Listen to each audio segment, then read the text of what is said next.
I know how to stand up to a man. I'm defenseless against that kind of female insanity. I'm white, and I've got everything I need. No one clutches their purses when they're in a room alone with me. And I can drive for any neighborhood I please at any hour, and the police don't do a thing. So if I see a penny on the ground, I leave it alone and fucking flip it. I'm a straight white male in America. I got everything I need. I'm a guy getting paid more than a girl with a degree. And I can walk down the streets after dark, no one wants to rape me. And I can get a girl pregnant and just as easily flee. Just like my straight white male dad did to me. So if I see a penny on the ground, I leave it alone and fucking flip it. I'm a straight white male in America. I've got all the luck I need. I've got a pile of broken mirrors and I'm walking under ladders and I'm spilling tons of salt, but to me that doesn't matter, cause my skin and my gender and my orientation are the best things to have if you live in this nation. I recommend it highly.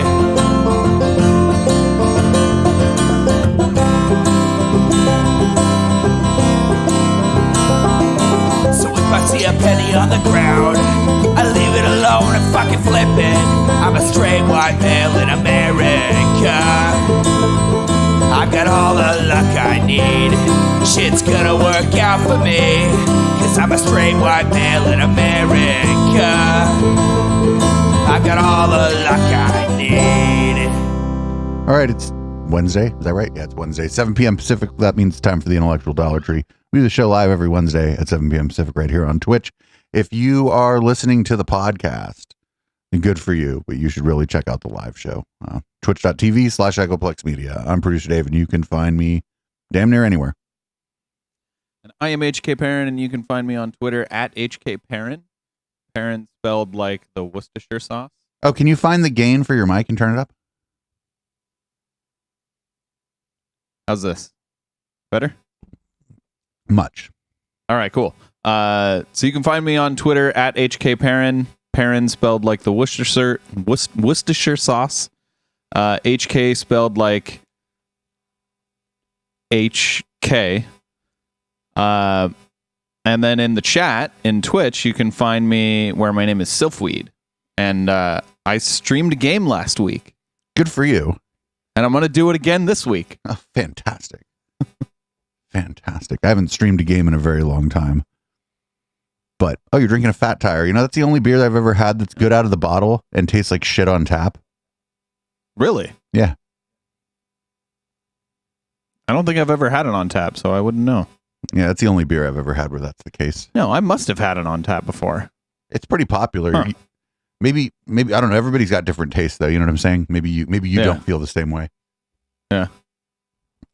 Well, it's been a while since we've done a Jordy Pete episode, and it's been a while since we've done an episode about men's rights activists. So it just turns out that the latest Jordy Pete interview was with a fairly famous men's rights activist. So let's do this until 8 o'clock. Exactly. Isn't Jordan Peterson a men's rights activist? You fucking leave me alone. Yeah. But I mean, like somebody who is like, instead of like, I don't know, Jordy Pete is supposed to be like a public intellectual. This guy is like, he's an actor and he's a men's rights activist. I know you've said it on the show, so I'm not uncomfortable saying it. You said that when you were going through your divorce, a guy was sending you stuff about men's rights movement, a lot of stuff about divorce and how the family court system is unfair to men, right? Yeah. Yeah, well, that's what this is about. Okay.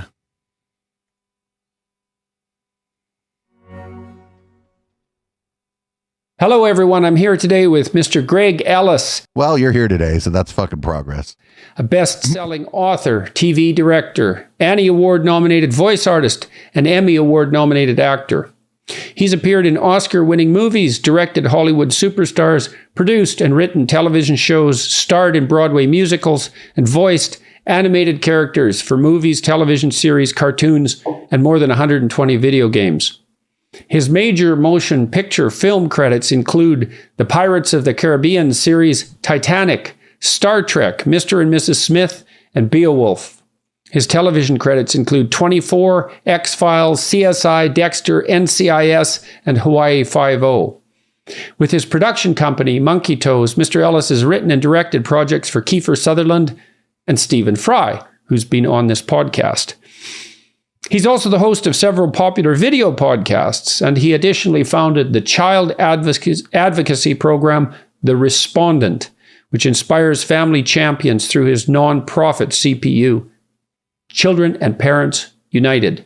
His book, which we're going to concentrate on today, at least to some degree, is The Respondent, Exposing the Cartel of Family Law. It's a call to action, and a necessary one, to reform the one branch of our legal system that does not provide the presumption of innocence, family law. Yeah, well, that's quite a claim that branch. Oh, he was on the X-Files. I know that. I've seen him. Not provide the presumption of innocence. Kitty woke So up. maybe we could start by exactly what you mean by that and why you would make that claim.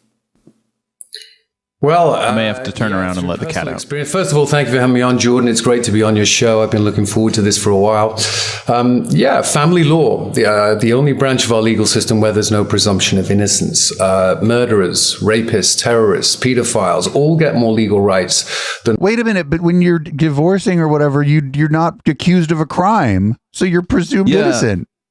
That's a lawsuit. Well, That's not a criminal trial. Right. This is already stupid on its face, because the reason that you're presumed innocent until proven guilty in a criminal case is because your freedom is oftentimes on the line. Yeah, and like even in a civil case, not just a lawsuit, but like a civil case for liability, the standard of evidence is much lower than the standard in a criminal case. In a criminal case, the standard of evidence is beyond a reasonable doubt, and I forget what it is in a civil case. I know what it is. It's a preponderance of evidence. Okay, yeah, it basically just means like more than 50% likely. Right. It's pretty sure versus I'm pretty sure versus, oh, this is a dunk, you know? Yeah, I'm pretty sure versus there is no way that a reasonable person would not be sure. Right. And the other thing, and this isn't even like your kind of standard civil case either. This is like a negotiated separation of a married couple in there, and like a negotiated, it's almost more like a negotiation than like a court.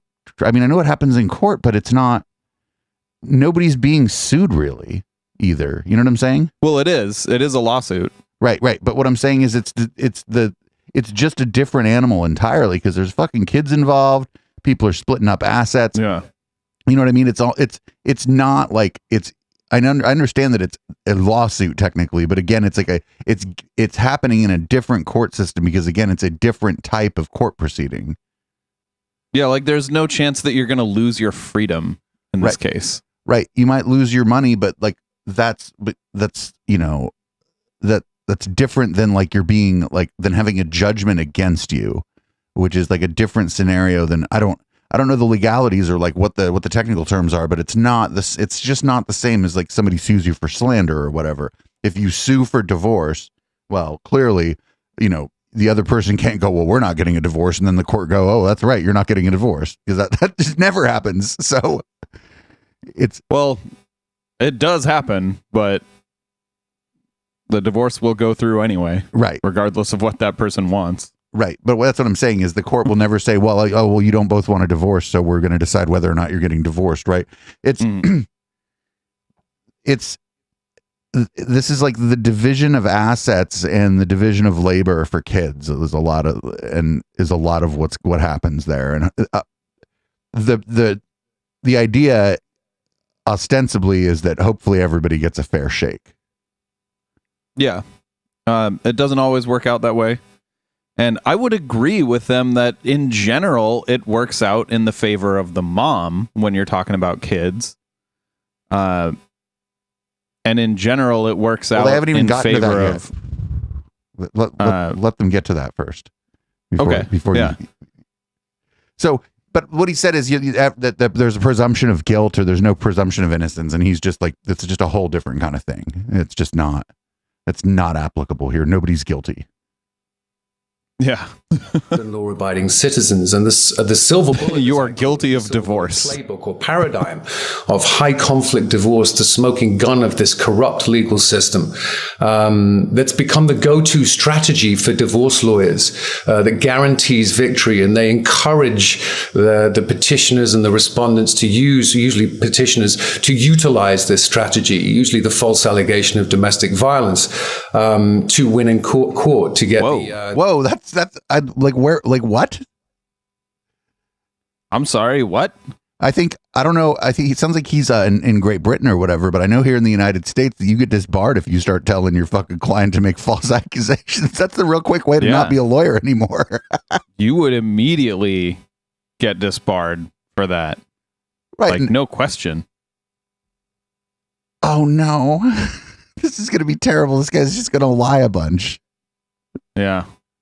The cash and prizes, for want of a better phrase.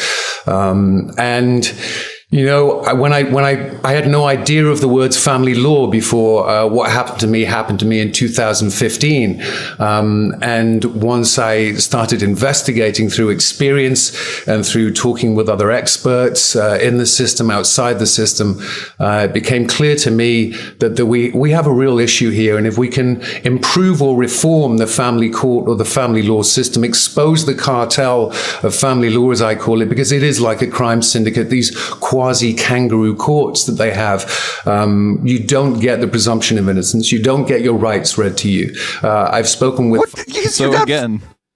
You can't be innocent in a in a divorce proceeding. Right, you're both guilty of divorce. There is no innocent and guilty parties. Right, you are simultaneously innocent and guilty of the divorce because it's just a thing that sometimes happens.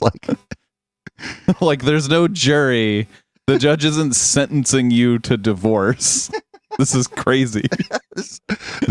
I think this might be the one that went 0 to 100 the fastest. Yeah, I think so. Even right out the gate, totally bonkers. Even Step Ahead Malignanux takes a little while to like beg for money or some shit at the beginning of his fucking show. You know what I'm saying? Fathers in particular who've been ended up in court with false allegations of domestic violence. One told me a story about he put his wrists up and said, "Your Honor, arrest me. Have the bailiff arrest me." And the judge said, "Are you crazy?"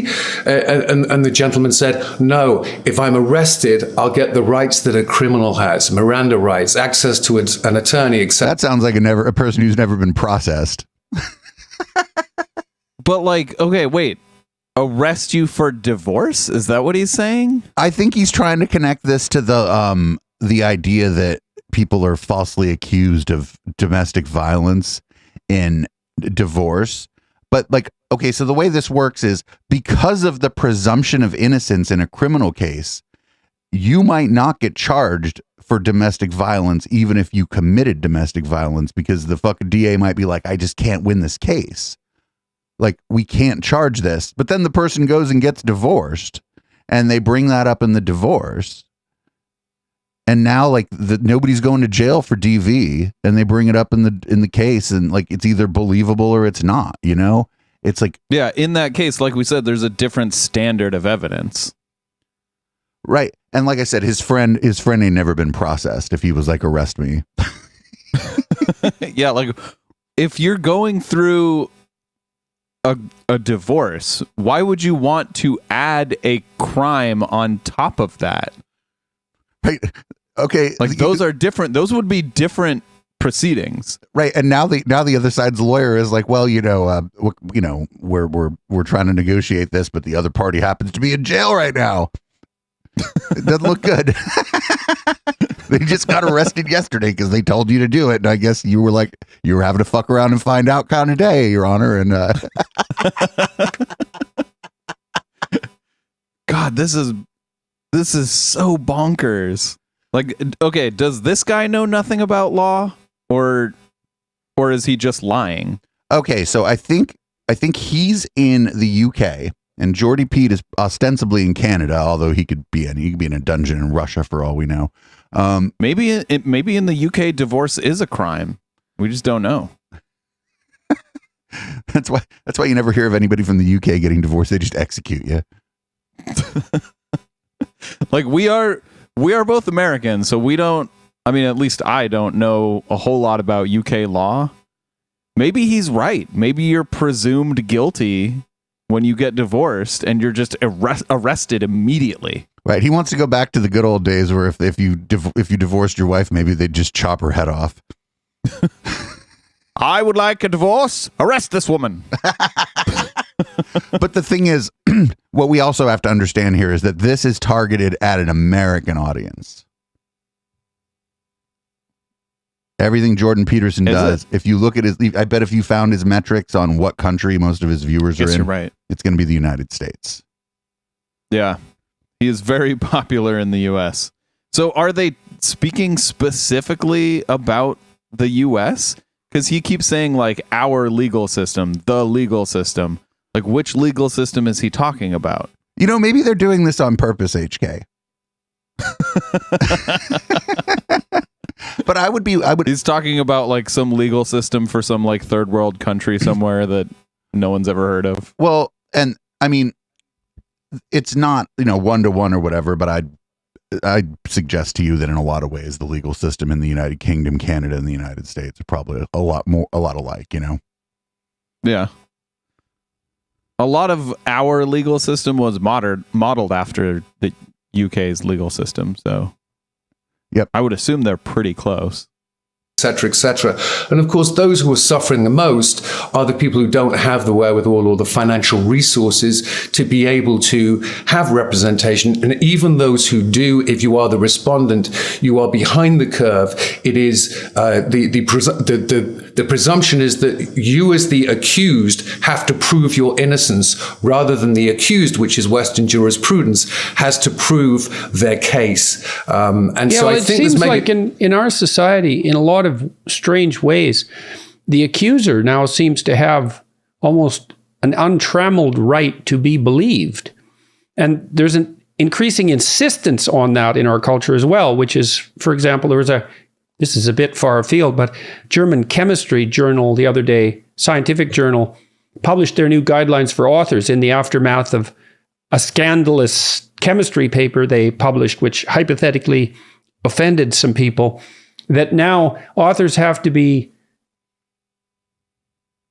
what would you say, governed by the realization that their words will be interpreted by those who read them and that they have the final say, those who read them. And so online too, you can be accused of virtually anything and then mobbed for virtually anything.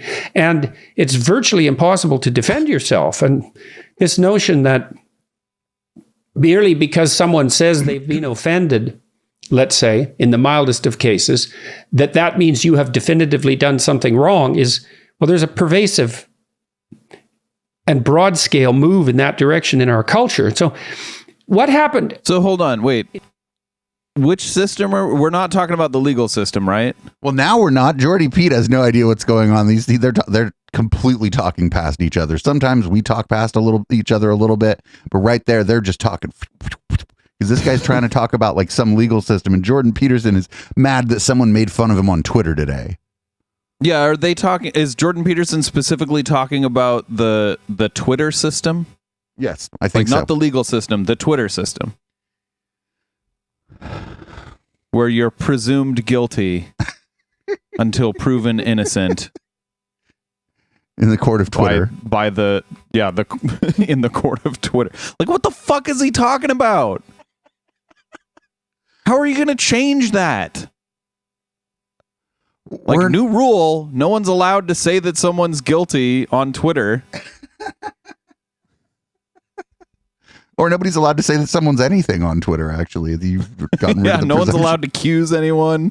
No one's allowed to presume their guilt. Right, you've gotten rid of the presumption of innocence. Oh, man. We're not... we're going to get through fucking 15, maybe 17 minutes of this before the hour's up. I have a feeling. And we're not watching the rest of it during the post game. Fuck this video already.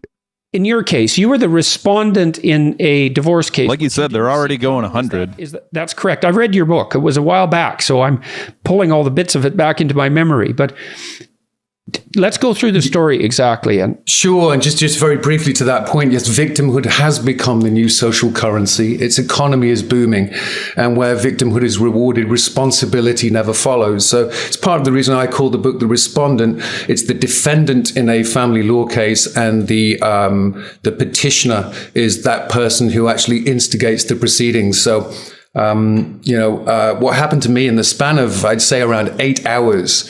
I'd been married for 20 years, 2 children, 2 boys, the meaning of my life.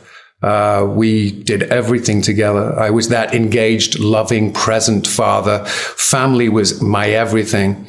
And, how old were your boys? For some reason, I don't believe 10 him. years old and 8 years old at the time. Okay, and you said you've had quite a stellar career, and obviously... I feel like he's about to say, and despite being so great, they took my kids away.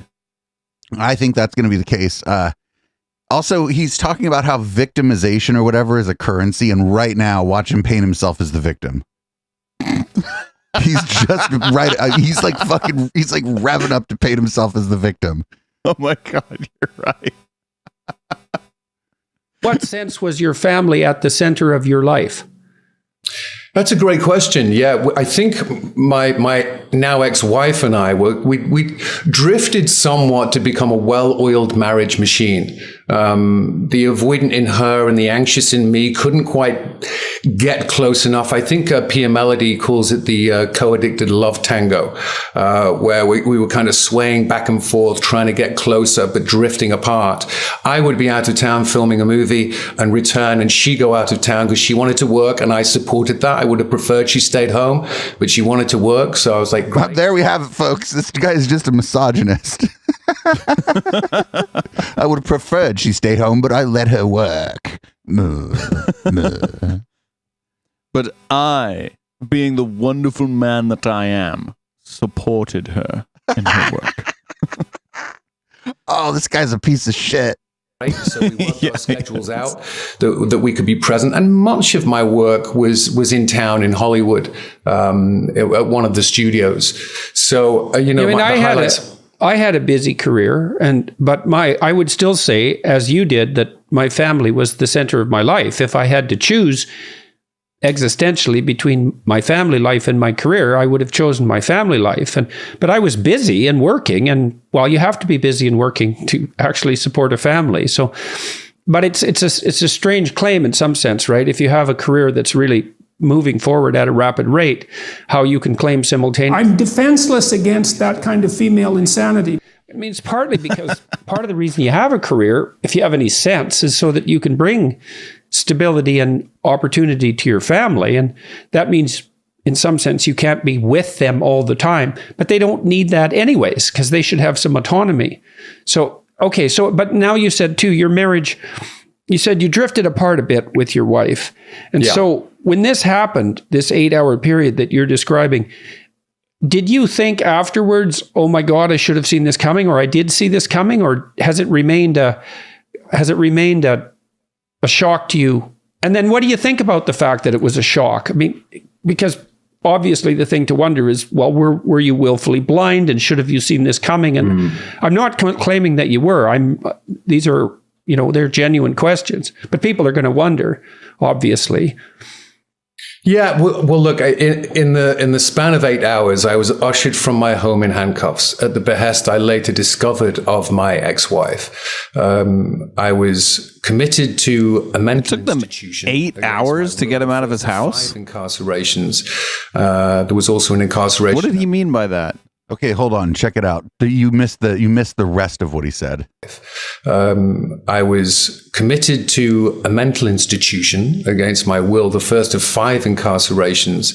There was also an incarceration in I called it solitary confinement, but it was a singular jail cell, subjected to a temporary restraining order in divorce court on the basis of a false allegation that eventually was disproven some 6 months later. But by then, of course, the reputation savaging had been done, and it was all over by the shouting. I became homeless and almost destitute overnight, and lost. Wait a minute, Jordy Pete said this guy was like really successful in Hollywood and shit. It sounds like he fucking didn't manage his money very well if he was like as successful as Jordy Pete said he was at the beginning, right? Because you don't do all that stuff and then not have any money. I could see that happening, but I would need to hear the rest of his story and see some evidence.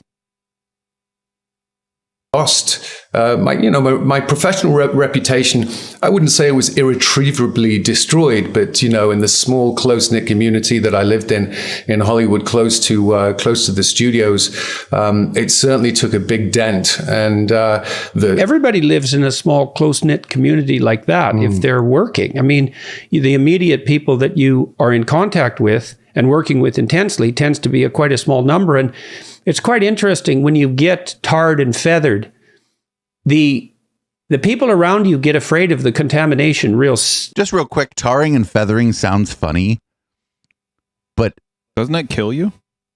It would generally kill you because the tar was kind of hot. Yeah. It sounds like a very painful way to die. Yeah. There's like no way to verify this guy's claims, but like he's kind of letting a couple things. He's kind of letting he let the one slip about how he kind of let his wife work or whatever.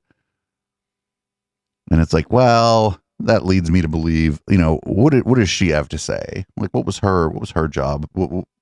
Yeah. I don't know.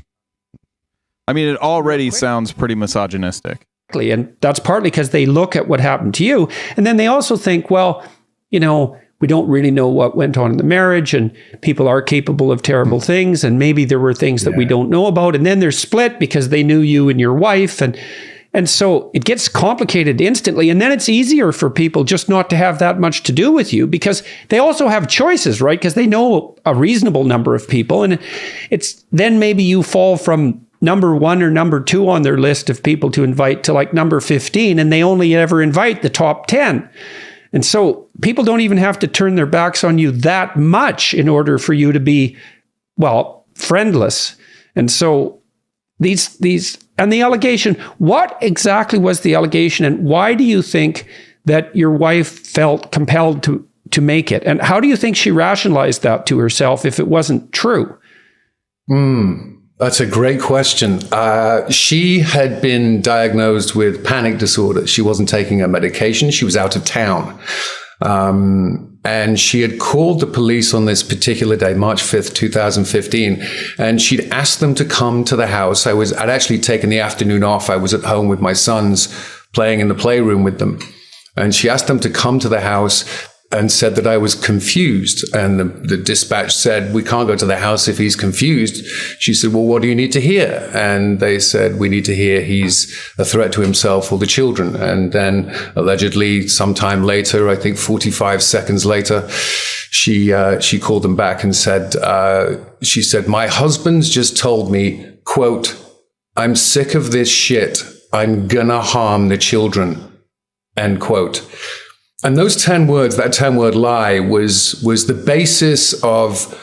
I'm not sure I believe this story. It was 2 to my front door, then it was 3, then it was 5 and a sergeant, and the massing garrison, the threshold of my home, without cause, without a warrant. My rights were trampled. The police entered. A SMART team from the DCFS, Department of Children and Family Services, came in. I was shackled in handcuffs with a bar behind my back in a quite affluent neighborhood with... This was happening to me in an affluent neighborhood. This happens to people all the time. People get arrested all the time. Their neighbors know about it. Wouldn't that be like so easily provable that like she didn't have anything to say the first time and then 45 seconds later called with a new story? Like, they keep records of those calls, right? Or do they not? I would presume that they do. I don't know anything about this guy's backstory. We kind of go into these things cold because it's more fun, less work, more fun. With the curtains wide open on a Thursday evening. Right. Well, And that'll then- be a little hard on your reputation, all right. Won't it? Yeah, I would mean, say who- so. And You then, know, of what course, are people going to think? Or what are they going to think? Well- They're going to think the whole police system is corrupt and that this is all made out of nothing and he's actually innocent. It's like, it's pretty damn hard for people to jump to that conclusion Correct. instantly. Well, and then of rough. course, we kind of do what believe then that the whole police system is corrupt, but not because they're arresting people like this guy. Right. That's the thing. It's like, yo, he's like, I live in an affluent neighborhood. And it's like, well, they must have thought they had you, dude. You know? Yeah. happened was, I was kind of bundled into the back of an unmarked police car and, raced off into the middle. One of the most heartbreaking images I remember was looking up from the back of that police car and seeing my son, my eldest boy, Charlie, at the window. Live. And, Jordan, that's rough, man. Seeing my son's childhood at 10 was over. I knew what was coming: spousification, adultification, the vilification and the erasure of me as a man, as a father, as a patriarch, as a provider. And I was also heading into a terrifying unknown, a dystopian odyssey. I talk about it as if it's some kind of Kafka trap, but it certainly was Kafkaesque. And then, of course, the word on the street. I mean, some of the stories I later... When other people get arrested, they're criminals. But when I get arrested, it's a Kafka trap. Shut the fuck up, dude. I mean, What's this guy's name? Greg Ellis. Greg Ellis. heard back were absolutely insane. I mean, he's armed, he's psychotic, she was telling everyone that I was psychotic and I was bipolar. All of these messages came through my children as well when I eventually got to see them. And there was no end in sight. It was just down the rabbit hole we go. And of course, I thought I would get justice. Naively, Don't be thinking the justice system is mostly there to stop people who can't reconcile their differences from wreaking social havoc. That's basically what it's there for. Do you think you're going to go to the justice system and get justice? It's like you'll be lucky if it doesn't destroy you once you're tangled up in it. So it nearly did. It nearly destroyed me. Amazed it didn't. It's amazing that it didn't, and that you managed to get through this. And so, okay, So this hold on. happened, So and then these you're two off to- guys, they have a problem with the justice system because it's unfair to rich white men. I don't know if they're saying that. I think that, but what this guy is saying is like fucking dripping with how dare you treat me like a common criminal, right? Like Yeah. what Greg Ellis is saying here is dripping with that. I don't know, maybe they lived in Beverly Hills or like they lived up on the hill or something, right? How dare you treat me like somebody who lives out in the flats? Yeah, it does sound like that. It sounds like he got arrested, and if he didn't do anything, then that sucks. But I don't think that's necessarily a problem with the justice system. There are a whole lot of people who got arrested for nothing, and that is a problem with the justice system.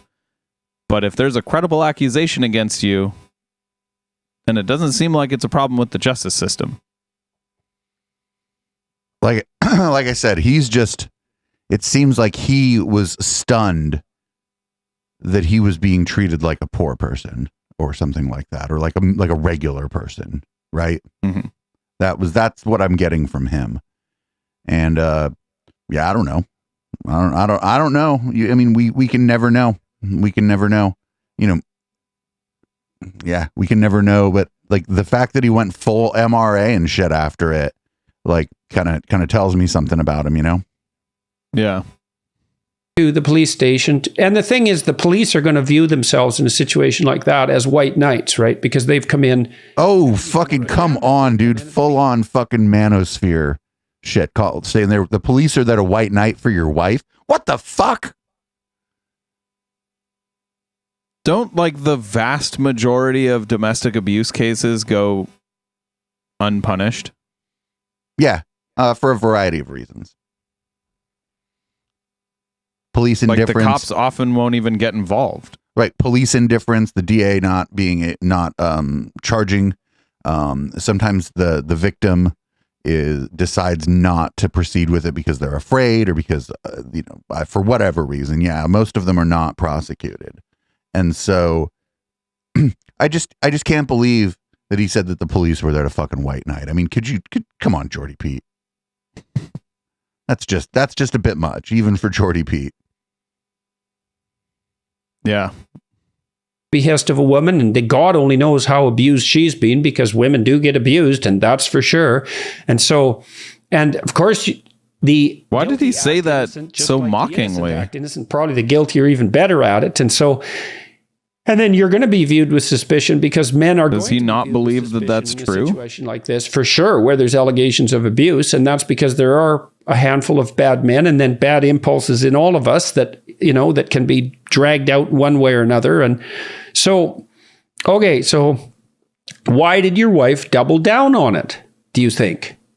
I think there are probably a few possible reasons. One, I think, is shame. The emotion, or we talk psychology, it's an extremely powerful emotion. And I think once she'd let Pandora out of the box, if you will, I think the only thing left was hope. And it was hope for her existence. I think there was fear and panic that instilled in herself about that suddenly, after 20 years of living a great life together and building a great life and a great home and a great family, which is so important, is my... Sounds to me like she didn't think so. Yeah. Like, this is your opinion. Right.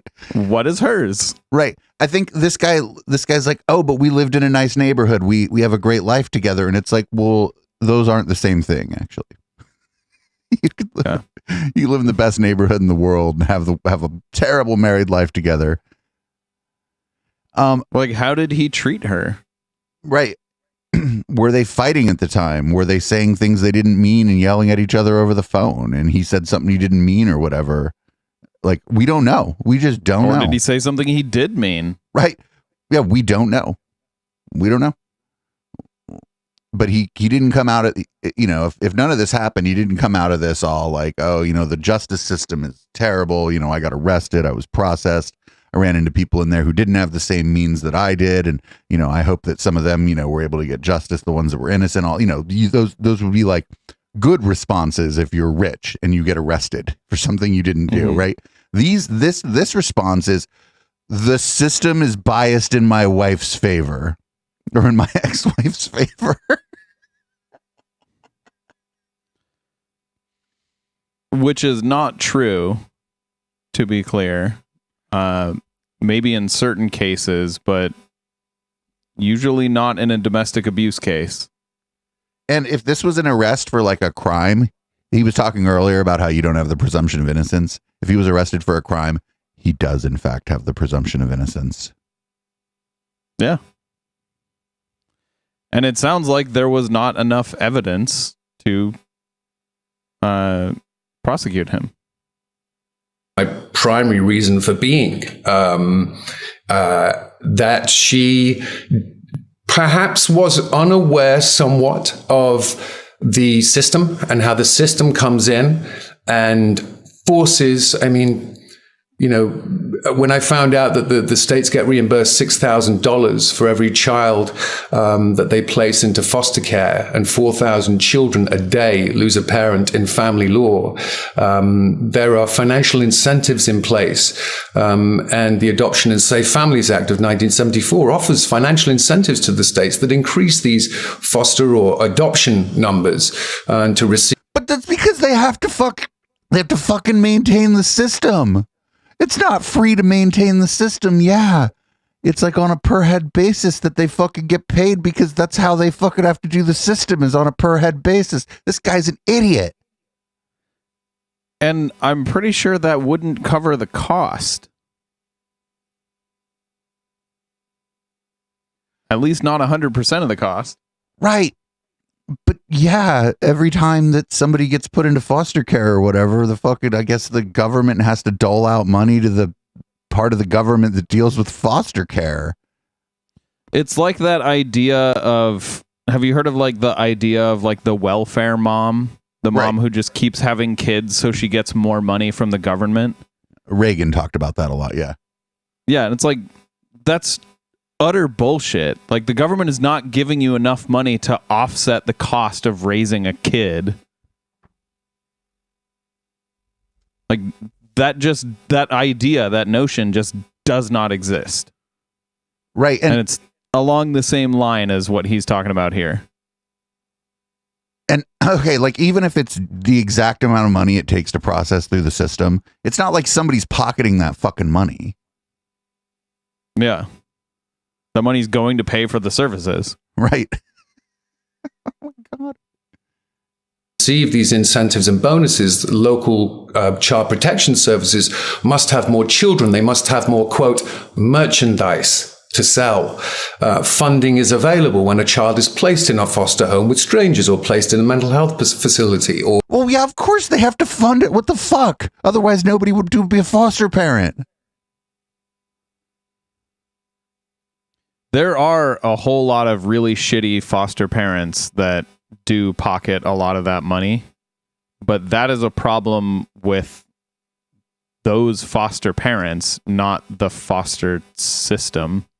The system may not be doing a good enough job vetting them either, but like you have limited time to interview candidates to be foster parents. You know what I'm saying? Like how much? Yeah, and it's not like, once that comes to light, they're like, they brush it under the rug. Right. They're no longer foster parents.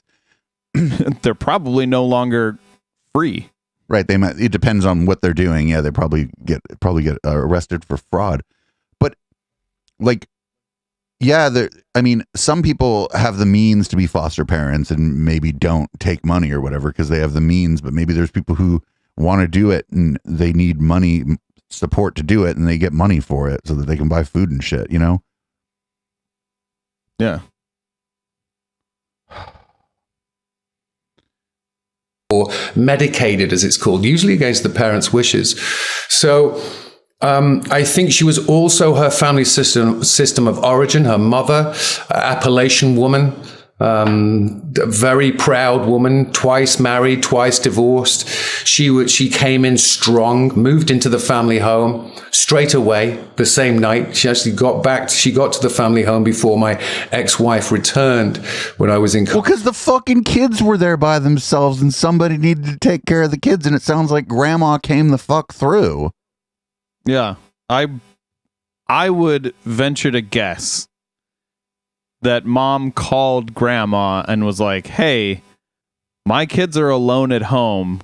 Can you go look after them? And grandma was like, yeah, I got this. Right. You go deal with the court situation. I got this. Or whatever mom was doing. Mom was off working and couldn't get out of work for whatever reason. Who fucking knows? But it sounds like grandma came through. And what does it matter that she came from the Appalachians and was divorced twice? Like, what does that have to do with anything? He's trying to paint her as a person who would inherently be against him. What, do people from the Appalachians not like this guy? Well, the divorce twice part. Oh, got it. She's got it in for men. Also, like Appalachia is known for like poverty, so you may also be like kind of class shaming her in a way. Possibly, yeah. And it was that psychological kind of hammering home that you need to do this, you need to do that. And when the CPS came in and said, you need to start divorce proceedings, you need to file for divorce, you need to file for a restraining order, otherwise your children will go into foster care. That threat, I'm sure. Whoa! CPS came and said that. They must have thought something bad was going on. They said you need to start divorce proceedings or your children will go into foster care. If they even said that, if they said that to his ex-wife, though, if they're like, hey, if you stay with this guy, we're probably gonna have to put, come for your kids. CPS must have thought something was going on if what he's saying is true, if he's like relaying the story accurately. Yeah. Yeah. I would definitely think there was something serious going on if that was the case. And it might have been in response. It might have been in response to the mother or his ex-wife saying, "Hey, I need him out of here." And they go, "Well, hey, this is his house too. He may not, you're gonna have to file for a divorce. You're gonna have to, if you want him gone, here's the steps you have to take." You know what I'm saying? They may have just been giving. They may have just been giving information too. Who knows?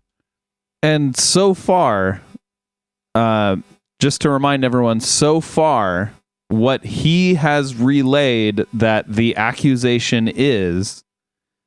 All of this is happening because, according to him, his wife said that he said, "I'm going to hurt the kids."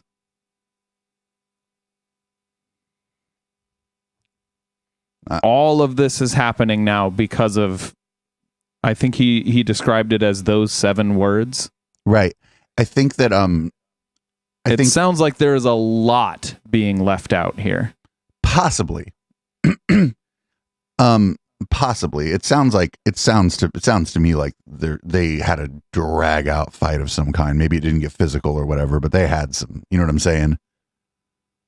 That's what I'm guessing, is that they were already fighting. Mm-hmm. He might have said that flippantly or whatever, like, "Oh, somebody else might blah, blah, blah." And she's like, "Oh, fuck." You know what I'm saying? At some point, she's like, "Well, there's the line." Yeah.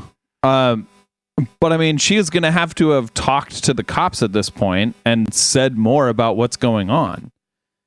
And if all she's saying is that, "Oh, he said he would hurt the kids," like, there's definitely a lot being left out of this story. Right. I feel like law enforcement and child protective services would do this thing we call asking follow-up questions. Yeah. Because otherwise anybody that gets mad at their fucking partner can just say that and get them thrown in jail. And I feel like that's 5 times, according to him. Right. Like, what were the other 5 arrests for? Like, whoa. And he got put in like a mental facility too. Yep. Like, was he freaking out? Like, I don't know. Now I'm curious. I'm curious too. I tried to find it on Wikipedia, but they don't have anything about his arrest. They just have like his career. I wonder if he's grossly embellishing his saga. Possibly. For her as well. So having opened the why did they Pandora's threaten box- her specifically? That was the Child Protection Services. Why did they threaten her with having the children go into foster care? Was it because she was hypothetically unable to protect them from you if she didn't take certain actions? What was the reason? It's my understanding that this is what they do. This is the modus operandi of the CPS, because they need to, like traffic wardens, need to have enough tickets. The CPS need to make meet a quota. God help you if you ever get tangled up with Child Protective Services. That's Jordan, I got a few months later, I managed to get the report that the CPS, this woman, this social worker for the CPS who came in and ruined, played a large part in ruining my family with the system and removing my son social from having worker a father. Training is corrupt beyond belief too. It's politically correct right to the bloody roots, and it sucks that everyone ruined his family but him. Right. And also, you notice that the villains are all women. Yes. Yeah. All of these women came in and ruined his family, and he had nothing to do with it.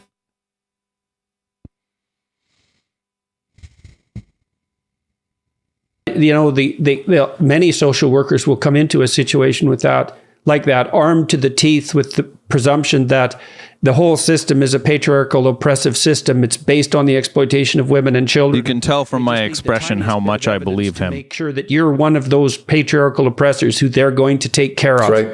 And so that's drummed into them like mad right from day one in social work training. And increasingly, social work as a profession is completely permeated by ideologues of exactly that type. It's God help you if you fall into their hands. Yeah, I couldn't agree with you more. I've learned this. I wonder what the kids would have to say about the social workers that they interacted with in this time. You know what I'm saying? Yeah, so far we have heard exactly one point of view in this story that has at least a handful of points of view. And I feel like the most important point of view we aren't hearing.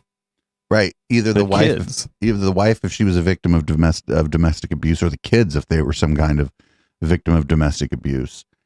But well, yeah, the kids don't have the incentive to lie that he does, or that possibly his wife does.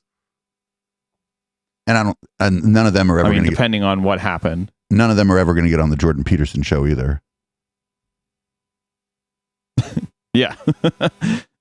I would like to see an interview of like his wife to see, okay, what's your side of the story? If you were on the other end of the saga, even as he describes it, would you want to fucking go on TV and talk about it? Oh, absolutely not. I'm not So- saying she should do an interview. I'm just saying I want to see one. Yeah, but I would be willing to bet if even as he describes this saga, if you were on the other end of it, you would not be taking interviews. Yeah.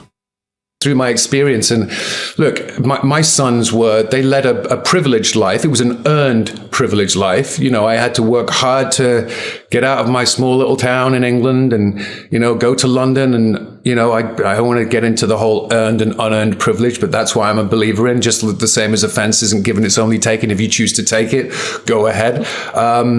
Look, we all have our privileges and our disadvantages.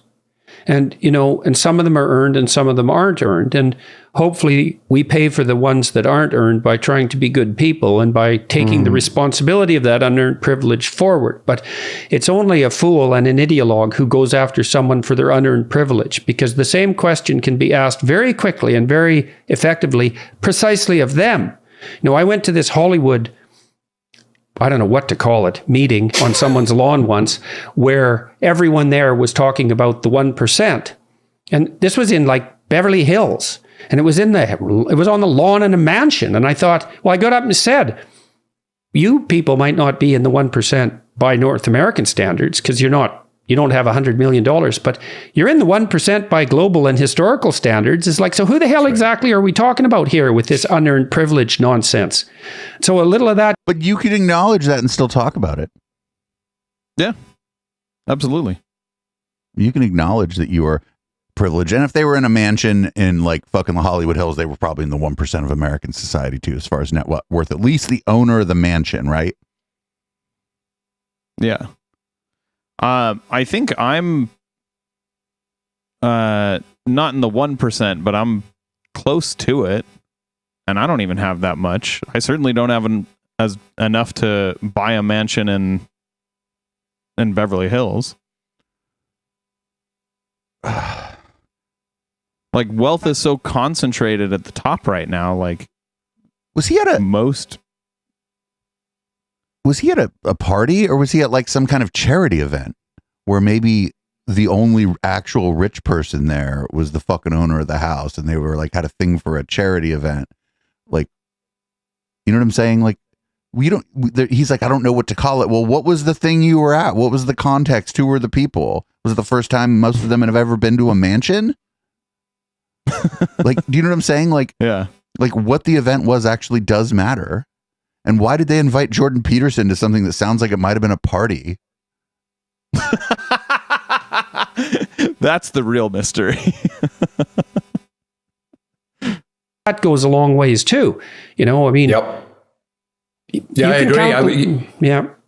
Yeah, I was going to quickly say, you know, my sons, you know, they led a privileged existence, but they were connected to their mother and their father, their biological mother and biological father. We had a family unit, and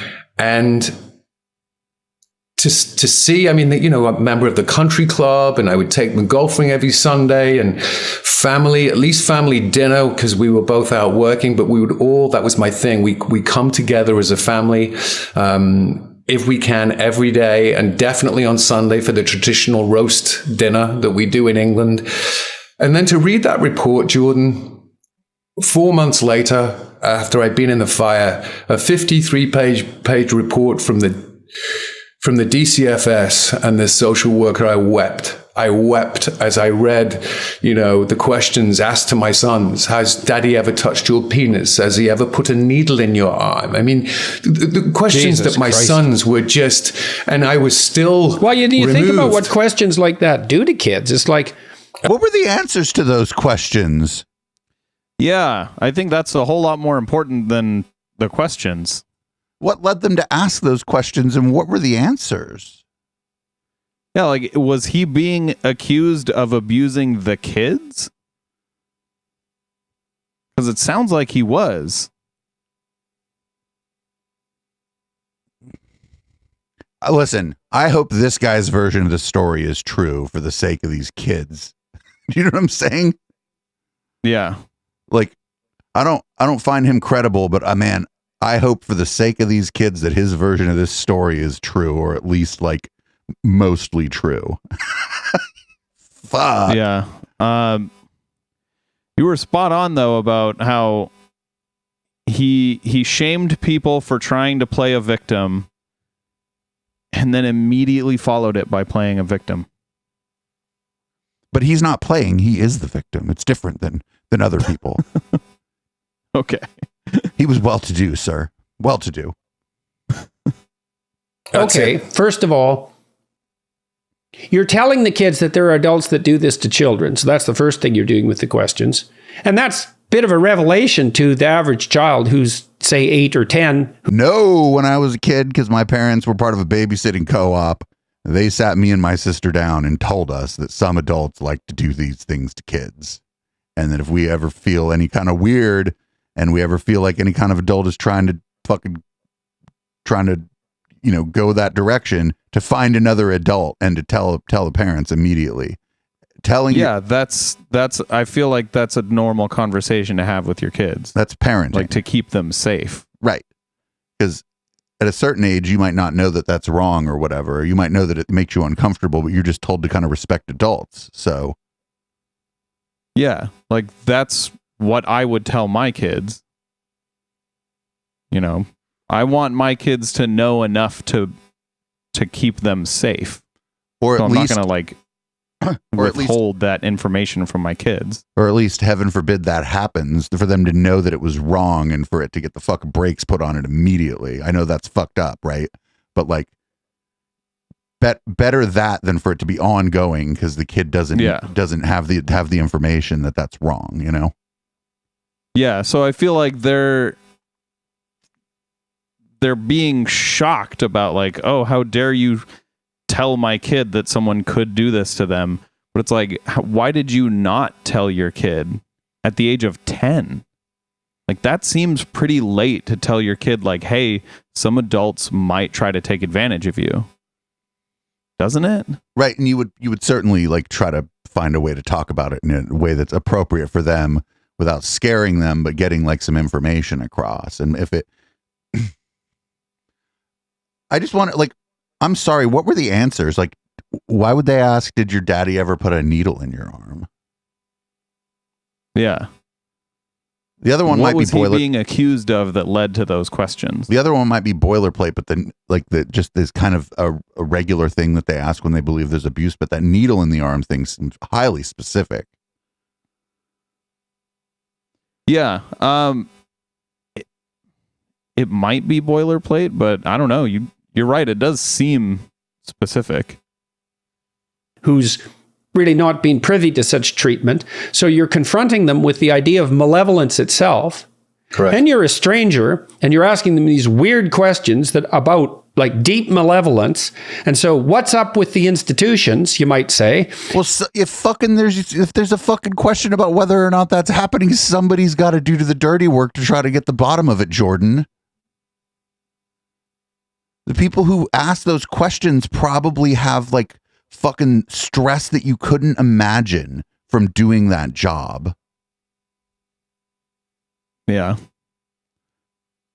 They probably make fucking barely enough money to pay their rent, and they're out there doing this job, doing this difficult thing. Yeah, you don't know this kid, and you got to ask this kid these questions, and then sometimes the answer's fucking yes, and then you got to deal with that. What about that person? What about when they go home? You think they don't take their job home with them, Jordan?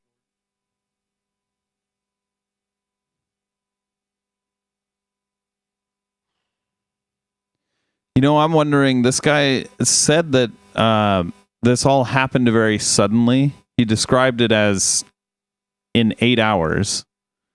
I mean, he kind of described the arrest happening during 8 hours, but I don't think that's what he meant. But I'm thinking if it was all peachy keen and normal up until that point, and then within 8 hours he was arrested, was he caught doing something? Is that why they were asking these kids these questions? Right. Yeah. I don't know. I don't know. I also don't know, like he mentioned 8 hours, was there like some kind of weird, like up in the hills, ultra polite standoff that happened where he wasn't letting the police in and they like just didn't break down the door, and eventually they talked him into opening the door after 8 hours. I don't know what the 8 hours was. Was it from the time he encountered the police until the time he got released? Like, I don't know what the 8 hours even refers to. Yeah. He described it as like the arrest took 8 hours, so he could mean a number of things. If he got processed and out in 8 hours, that's some affluenza shit right there. Yeah. And then you're implying that their father did this. And if you're the typical social worker trained in this sort of nonsense, there's the kind of insinuation that goes along with that that's likely to produce nightmares in the children and phobia. Yes. And there's a big documented literature on that. It's like what do they call that? It's the false memory syndrome, essentially. That's like right. if you get into the habit. Oh, he's trying to compare it to the Satanic Panic now. Oh my God. So real quick, we do a Satanic Panic show on Thursday night, and there was this false memory stuff where these, it wasn't like social workers, it was like law enforcement and like cult experts that were convincing these kids that they had witnessed things like human soup. And I'm not kidding. Human soup? It means what you think it means. Making soup out of humans. Like double bubble, toil and trouble and shit in a cauldron. And you throw Aunt Becky in there or some shit. Like, so Wow. He's like comparing a social worker asking children who may have been abused uncomfortable questions in the course of their job as a social worker to this false memory stuff that happened during the Satanic Panic of the 80s, where law enforcement and you just kind of unauthorized sort of cult experts were planting these weird memories about satanic abuse in children's heads. He's comparing these two things. He's also saying the kids are going to have nightmares over this, and I don't think that's true. I think there's a way you can ask kids these kind of questions, like sensitive questions, without traumatizing them. But also, like, what is the alternative? The alternative is to not ask kids who are potential victims of abuse whether they are victims of abuse. Right, because kids are very young kids are kind of direct and literal, and they're not going to understand if you kind of beat around the bush or whatever. You know what I'm saying? At least not Yeah. all of them, especially if they're like traumatized or whatever, or have been told not to tell anybody. You're going to have to ask some pretty fucking direct questions, unfortunately. Yeah. And again, like, he's painting the person asking this question as a monster, and I just can't imagine what it must be like to go home after a day of having to do that. Like, having that be your job. I know you're helping people or whatever when that happens, right? You probably feel good on the whole about what you're doing. But after this day, asking these kids these questions, how do you think that person feels on their way home from work? You think they feel good? Yeah, I mean, it's like that to me would feel like, if you're a doctor and you lose a patient, like you're trying to help people and it sucks that it doesn't always work. Well, no, that's a bad analogy. Yeah, you're right. Like it's a very difficult job to have to do that. Right, even though you knew what you were signing up for and stuff, you still must be just fucking destroyed after hearing some of these stories. I mean, there's no way. Yeah. Because you're like, not it gonna, is a job that has to be done, and it does help people. and the people that go into this are going to be kind of generally more empathic than other people, so they're not going to be able to kind of brush off some of the shit they hear. You know what I'm saying? It's like there may be some who after a while get cold to it or whatever, but I can't imagine. I mean, just some of the shit these people must hear must fucking make your skin crawl, you know? Yeah. Yeah, and the Some idea of the that shit they probably see. and Chad has Like, a good point. Chad has a good point too. It's like if there is abuse happening, what do you think's more likely to give the kids nightmares? The abuse or somebody asking them about it? Yeah. That was what I meant, is like the alternative is to just let the abuse happen. So like what they're arguing for, like I don't think they realize that what they're arguing for is to let abuse continue. But like they haven't thought the next logical step here. Poking around in your memory structure, or they can elicit stories from children. There's great documentation of all the daycare. Remember the satanic abuse scandals in the 1980s? Yes. My God, Yep. But you're accusing fucking shut up. You're accusing like a social worker that you know nothing about of doing the fucking. I just fucking said it. I knew that's what he was comparing it to. Yep. Now, just anybody that asks these questions is the same as the people who fucking elicited all these fake stories out of these kids and ruined the lives of all these people at the daycare. No, those people who did that were monsters, and like the people at the daycare weren't doing any abuse, but the fucking other people convinced the kids that it was happening. So who was the sick one in that one? You know what I'm saying? Like, oh, I got the heebie-jeebies hella bad from this. Like, oh man. This is pretty difficult to listen to, but I feel like it just sucks that like we don't have access to the other side of the story here. Right. And what if this guy was being abusive to his family and he's basically on tour now, demonizing his fucking ex-wife and his mother-in-law? Like what kind of fucking monster? You know what I'm saying? Like what kind of fucking monster? And you know, if he is abused, or if he was abusing his family, he's exactly the kind of person who would go around and demonize them. And I would imagine that an innocent person probably wouldn't do what he's doing right now. I mean, I'm not saying like he's guilty. I'm just saying like I don't think he's acting all that innocent. Police too, what they did to children by asking them these leading questions. Just absolutely pathological. And then you'd get kids coming up with these fantasies about what happened that were just, well, and then egged on by the police and the social workers until there was a satanic nightmare at the bottom of it, and none of it ever happened.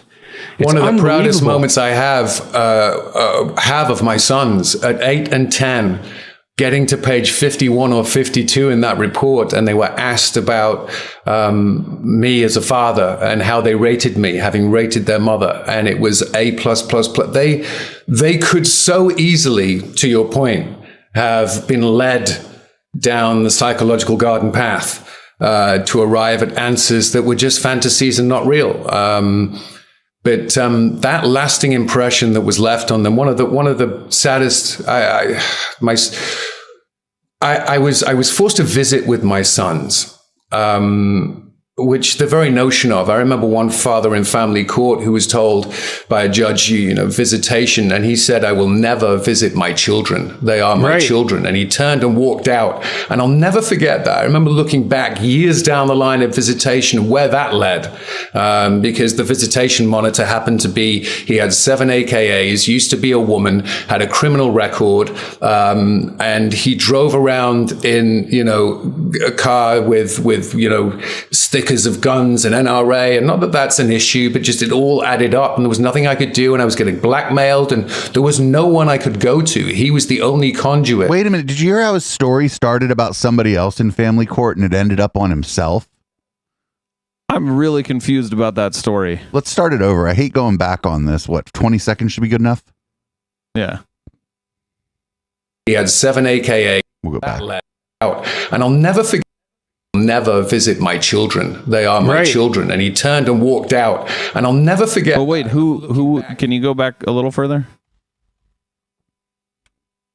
All right. But that lasting impression that was left on them, one of the saddest. I was forced to visit with my sons.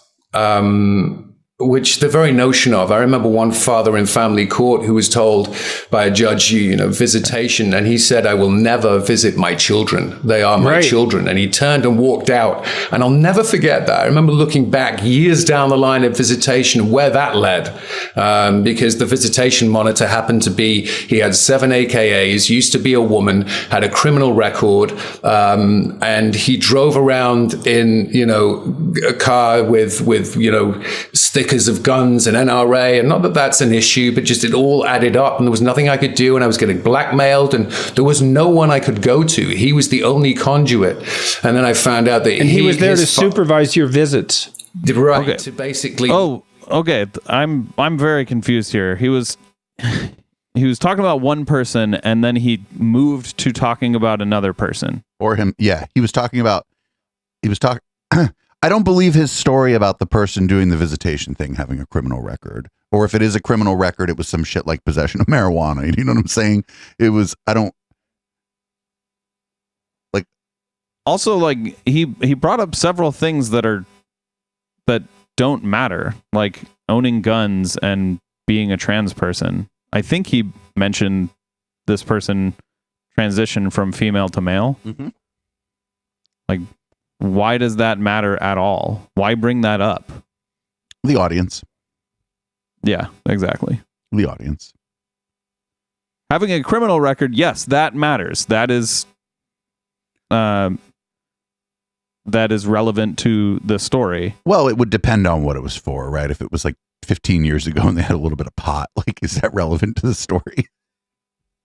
Yeah. But, that's at least something that could be relevant, whereas like being a trans person is not relevant at all. And liking guns is not relevant at all.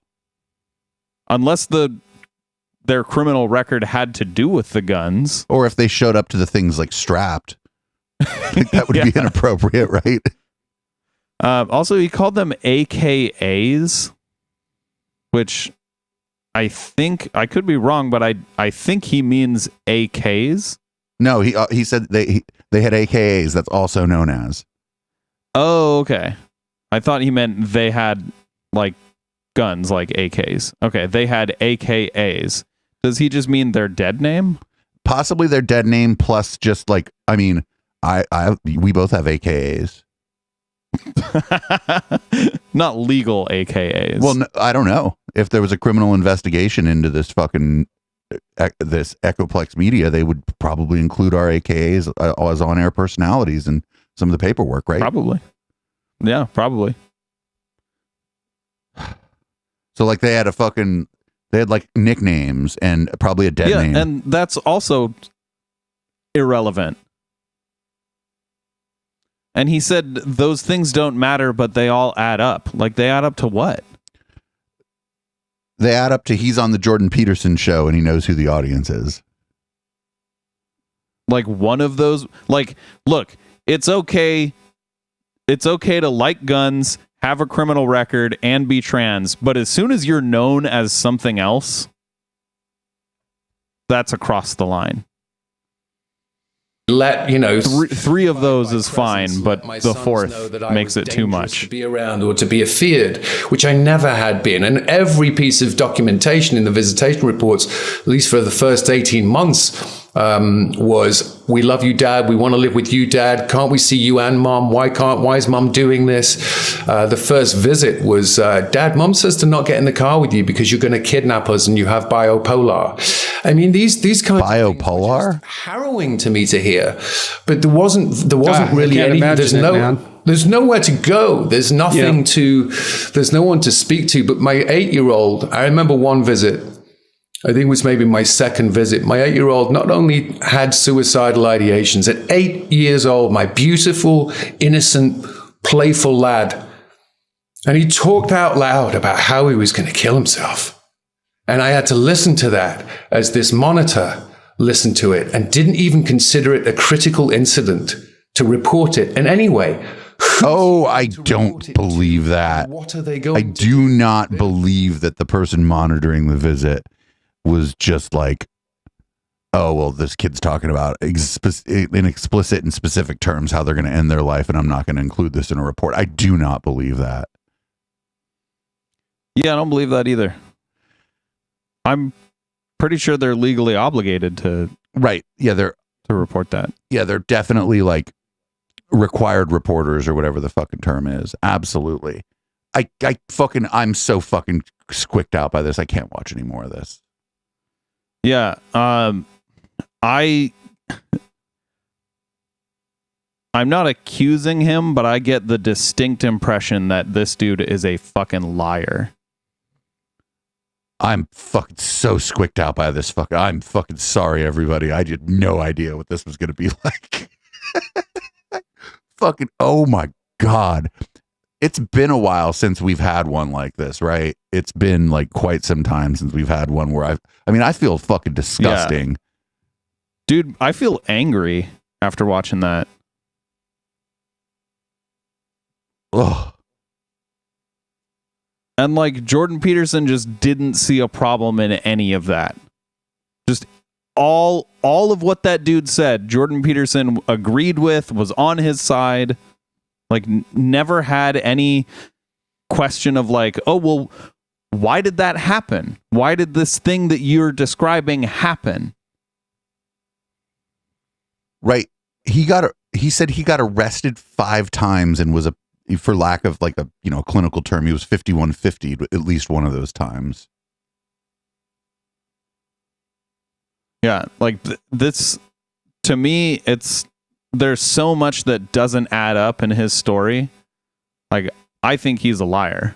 Right. I don't know what happened, and we certainly can't just go, oh, he was touching his kids or whatever. But yeah, like it's there's either just so much missing from it. Like there's just, I I guess we didn't watch the whole thing, but I would have needed a shower after if we watched the whole thing. I just took one and I would need another shower after watching that whole thing. Like we can't do it. I would have needed a couple shots of rum, which I'm probably going to have anyway after that. I might have tried to ride the comet, after fucking watching the whole thing. I might have started to have some of that ideation after watching that. I'd be like, the world is a terrible place. Goodbye, cruel world. No, I don't mean to make light of suicidal ideation or thoughts of self-harm, but like that was fucking gross. I don't think we've watched anything on here that, I've been like tired and like kind of emotionally drained after the show. I think we talked about that a little bit at the beginning of the show, like when we were doing it in person, like when the song was playing, I'm like, well, that one kind of drained me, but this is just beyond the pale.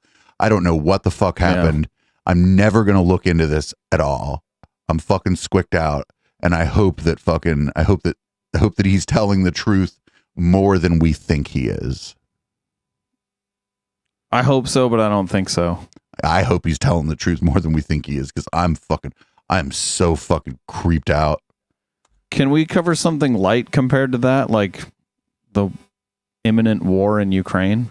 Whatever. We're gonna watch James Lindsay talking about fucking what is this? The fucking some racial communism shit. At least it'll be funny. Like at least we'll get to dunk a little bit. I didn't even fucking. There's no dunking to be done in that. I was just grossed out.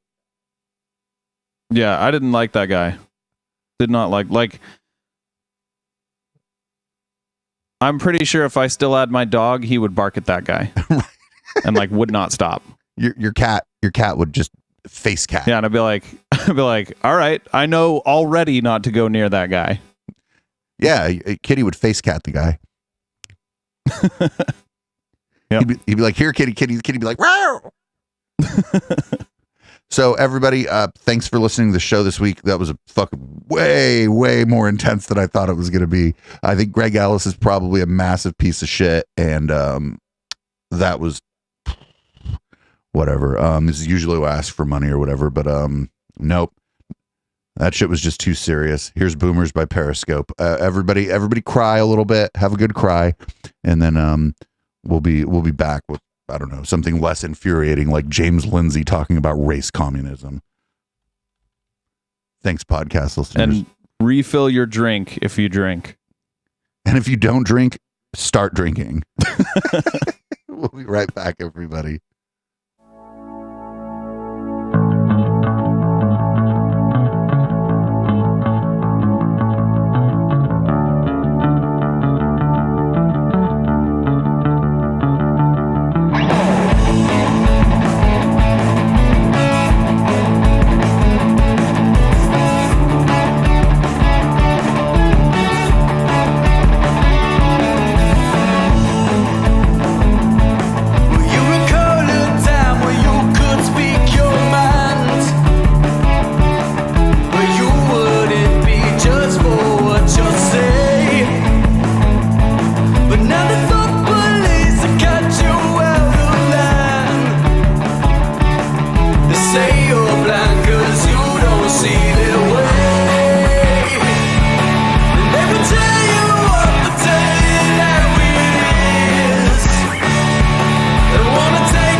Should you pay when they could do the same?